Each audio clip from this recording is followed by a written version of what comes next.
Easy physics বই থেকে এই পর্বে আমরা ঢাকা বোর্ড 2024-এর একটি সৃজনশীল প্রশ্ন সমাধান করব। আমরা প্রথম প্রশ্নটা খেয়াল করি, থার্মোকাপল কাকে বলে? থার্মোকাপল বলা হয় দুটি ভিন্ন ধাতব, মানে কাপল দেখে বুঝতে পারতেছে এখানে দুটি পদার্থের কথা বলা হবে, দুটি ভিন্ন ধাতব পদার্থের সংযোগস্থলে তাপ প্রদান করে সরাসরি তাপ থেকে বিদ্যুৎ উৎপাদনের প্রক্রিয়াই হলো থার্মোকাপল। তাহলে দুটি ভিন্ন ধাতব পদার্থের সংযোগস্থলে, মানে দুইটা ভিন্ন ধাতুর তৈরি পদার্থ রেখে সংযোগস্থলে তাপ প্রদান করে সরাসরি তাপ থেকে বিদ্যুৎ উৎপাদনের প্রক্রিয়াই হলো থার্মোকাপল।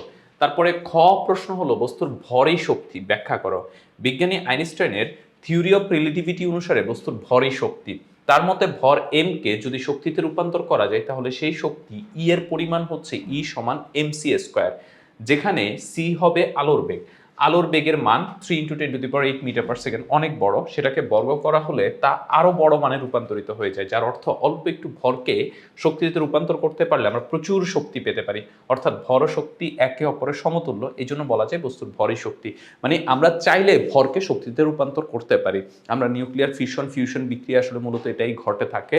তো এখানে ভরকে শক্তিতে রূপান্তর করা যায়, এই জন্য আমরা বলতে পারি ভরই হচ্ছে শক্তি। গ নাম্বার প্রশ্নটা যদি আমরা একটু খেয়াল করি, গ নাম্বার প্রশ্নে বলল যে বস্তুর ধাতব খণ্ডটি কি পরিমাণ বরফ গলাতে সক্ষম তা নির্ণয় করো। এই যে এখানে একটি 1.67 কেজি ভরের একটি ধাতব খণ্ডকে একই ধাতুর তৈরি 2 কেজি ভরের পাত্রের মধ্যে রেখে 1000°C উত্তপ্ত করা হলো। কি কি বলা আছে? 1.67 কেজি ভরের ধাতব খণ্ডকে একই ধাতুর তৈরি 2 কেজি ভরের পাত্রের মধ্যে রেখে, মানে দুইটাই একই ধাতুর তৈরি, একটা হচ্ছে ধাতব খণ্ড 1.67 কেজি আর একটা হচ্ছে পাত্র যেটা হচ্ছে 2 কেজি ভরের, রেখে 1000°C উত্তপ্ত করা হলো। ধাতব খণ্ডটিকে একটি 0°C তাপমাত্রার বরফের স্তূপে রাখা হলো। ধাতুটির আপেক্ষিক তাপ 400 joule per kg per Calvin. বরফ গলনের আপেক্ষিক সুপ্ত তাপ হচ্ছে 3,34,000। যেখানে দেখো কে বলা আছে, কে মানে হচ্ছে কিলো জুল। হ্যাঁ, কিলোকে যদি আমরা নর্মালি জুলে নিয়ে যাই তাহলে 3,34,000 জুল পার কেজি। পানির আপেক্ষিক তাপ হচ্ছে 4.2 kilo joule per kg per kelvin. Kilo জুলকে আমরা জুলে নিয়ে যাব তাহলে 4200 হয়ে যাবে। তো প্রশ্ন হচ্ছে উত্তপ্ত ধাতব খণ্ডটি কি পরিমাণ বরফ গলাতে সক্ষম। এই যে 1.67 কেজি ভরের 1000°C উত্তপ্ত ধাতব খণ্ডটি কি পরিমাণ বরফ গলাতে সক্ষম সেটা আমাদেরকে বের করতে হবে। আচ্ছা, ক্যালোরিমিতির মূলনীতি অনুযায়ী আমরা জানি বর্জিত তাপ সমান হচ্ছে গৃহীত তাপ। এখানে তাপকে বর্জন করবে, ধাতব খণ্ডটা তাপ বর্জন করবে, আর তাপকে গ্রহণ করবে বরফ। এখন বরফ হচ্ছে কত? 0°C। 0°C মানে সে সরাসরি গলে যাবে। তাহলে আমাদের এখানে যে সূত্রটা আছে, সূত্রটা হচ্ছে Q1 সমান Q2, মানে বর্জিত তাপ সমান হচ্ছে গৃহীত তাপ। এই যে বর্জিত তাপ, তা বের করার সূত্র হচ্ছে ms ডেল থেটা বা ms ডেল টি। ডেল টিকে লেখা যায় T2 - T1। আর Q2 মানে হচ্ছে বরফ কতটুকু হিট অ্যাবজর্ব করবে। তো বরফ অ্যাবজর্ব করে এখানে গলে যাবে, তাই আমরা সূত্রটা লিখতে পারি ml। সূত্রটা mlf লেখা যায় বা ml লেখা যায়। এখন ভর কত? 1.67, আপেক্ষিক তাপ 400, T2 1000 থেকে 0-তে নেমে আসবে। 1000 থেকে 0-তে কেন নেমে আসবে? আমরা হিসাব করতেছি ওই ধাতব খণ্ড সমস্ত তাপ বর্জন করলে সেই তাপ দ্বারা কতটুকু বরফ গলানো যাবে। আমরা হিসাব করতেছি সমস্ত ধাতব খণ্ডটি সমস্ত তাপ বর্জন করলে সেই তাপ দ্বারা কতটুকু বরফ গলানো যাবে। তাহলে আমাকে সমস্ত তাপ হিসাব করতে হবে, মানে কতটুকু তাপ আছে। তো তাপের পরিমাণ মানে 1000 থেকে যদি সম্পূর্ণ তাপ বের করে ফেলি তাহলে তাপমাত্রা কত হবে? 0। তাহলে 1000 থেকে কততে নেমে আসতেছে? 0-তে। এই জন্য T2 এর মান হচ্ছে 1000 আর T1 এর মান হচ্ছে 0। তো 1000 থেকে 0 বাদ দিলে 1000ই থাকে। এম হচ্ছে ভরের পরিমাণ আমরা বের করব। এল হচ্ছে গলনের সুপ্ত তাপ। গলনের সুপ্ত তাপ আমাদের কাছে বলা ছিল যে 334 কিলো জুল ছিল। তো 334কে আমরা কিলোকে যদি হচ্ছে জুলে নিয়ে যাই তাহলে 10⁻³ হয়। তো এখান থেকে আমরা ক্যালকুলেশন করে আমরা কি পাচ্ছি, এটাকে এই পাশে লিখলাম, আর এখানে এই যে অংশটা ক্যালকুলেশন করলে আমরা 6,68,000 পাচ্ছি। তাহলে M2 সমান 6,68,000 ডিভাইডেড 3,34,000, তাহলে আমরা পাচ্ছি হচ্ছে 2 কেজি। তার মানে ওই যে ধাতব খণ্ডটি টোটাল হচ্ছে 2 কেজি বরফ গলাতে সক্ষম।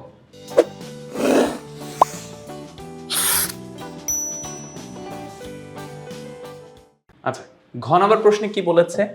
ঘ নাম্বার প্রশ্নে বলল যদি সমপরিমাণ মানে গ হতে প্রাপ্ত বরফ উল্লেখিত উত্তপ্ত পাত্রে রাখা হতো, মানে আমরা গ থেকে কতটুকু বরফ পেয়েছি? 2 কেজি বরফ।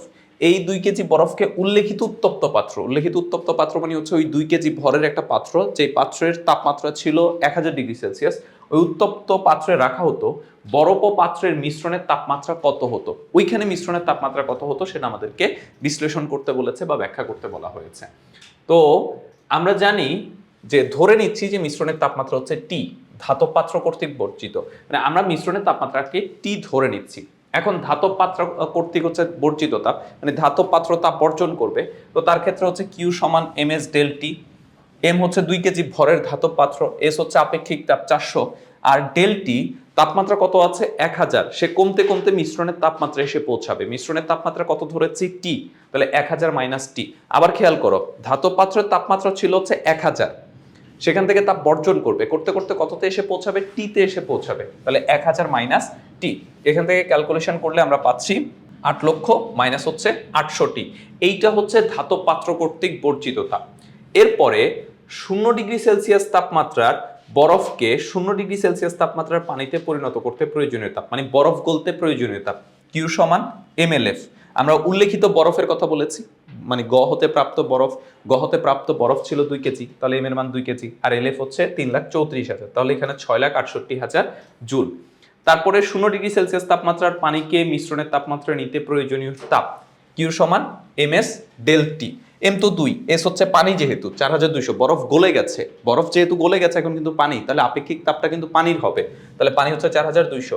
আর তাপমাত্রা পরিবর্তন, বরফ গলা পানি মানে তাপমাত্রা কত 0, কততে গিয়ে পৌঁছাবে মিশ্রণের তাপমাত্রা কত টি, তাহলে টি মাইনাস 0, তাহলে এখান থেকে আমরা পাচ্ছি হচ্ছে কত 2 ইন্টু 4200 টি বা 8400 টি জুল।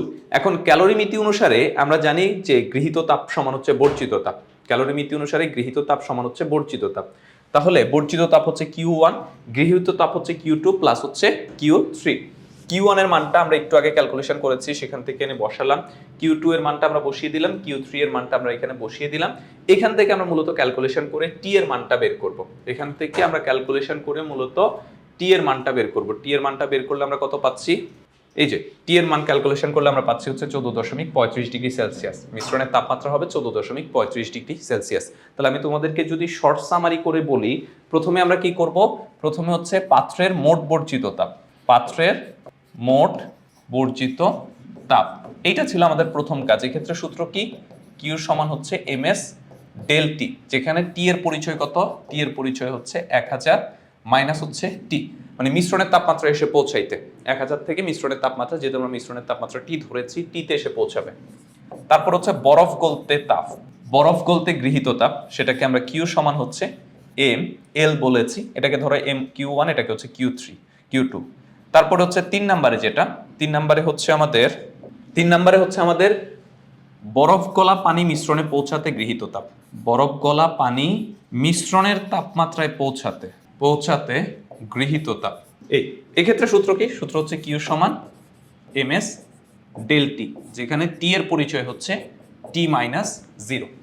এখান থেকে আমরা পাত্রের হচ্ছে মিশ্রণের তাপমাত্রায় পৌঁছাতে বর্জিত তাপ, এরপর বরফ গলতে গৃহীত তাপ, এরপর হচ্ছে বরফ গলা পানি মিশ্রণের তাপমাত্রায় পৌঁছাতে গৃহীত তাপ বের করে, এই যে Q1 সমান হবে হচ্ছে Q2 প্লাস হচ্ছে Q3। এখান থেকে আমরা টি এর মানটা বের করেছি, বের করে আমরা যেটা রেজাল্ট পেয়েছি সেটাই অ্যান্সার। তো এই যে মিশ্রণের তাপমাত্রা বের করার এই যে প্রশ্নগুলো, এগুলো হচ্ছে এই অধ্যায়ের খুব গুরুত্বপূর্ণ প্রশ্ন, এই প্রশ্নগুলো বারবার প্র্যাকটিস করবা। সুতরাং যদি বারবার প্র্যাকটিস করো তাহলে এই টাইপসটা হচ্ছে তোমরা খুব ভালো বুঝতে পারবে। তো আমরা এই প্রশ্নগুলো আমরা সমাধান করাচ্ছি ইজি ফিজিক্স বই থেকে, তোমরা যারা ইজি ফিজিক্স বই সংগ্রহ করনি খুব দ্রুত সংগ্রহ করে ফেলবে। সবাই ভালো থাকবে, সুস্থ থাকবে, আল্লাহ হাফেজ।